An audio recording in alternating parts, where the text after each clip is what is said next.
So guys आत्ताच एक मामा भेटले होते, त्यांना प्रश्न विचारला आपण एक की इथं पहिल्यासारखी कासवं येतात का अंडी घालायला. ऑलिव्ह रिडले कासव जे सगळ्यांना माहिती आहे की भाऊकाट डरे किंवा माधव उपाध्ये हे त्याच्यासाठी काम करतात, कासव संवर्धन योजना, रिडले कासव संवर्धन. सो त्यांना प्रश्न विचारला मी की पहिल्यासारखीच कासवं येतात ताई की कमी सांगितलं की कमी आहे, आणि याला कारण मानवी हस्तक्षेप पण तेवढाच आहे निसर्गाचा, जो आपण वारंवार अनुभवतोय. आजही कोकणात थोडासा रिमझिम पाऊस पडून गेला आहे, काही मानवी हस्तक्षेपाचा एक प्रकार आहे.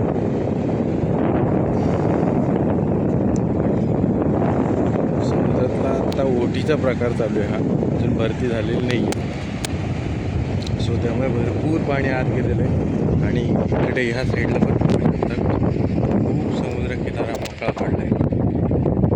सो आत्ता शंख शिंपले गोळा करणे किंवा काही आपण बाहेर निघालेलो आहे समुद्रकिनाऱ्याच्या दिशेने. इथे समोर माझे ताई भाऊजी आणि आमचा भाजी आहेत, आपण त्यांनाही थोडा वेळ घेणार होतो.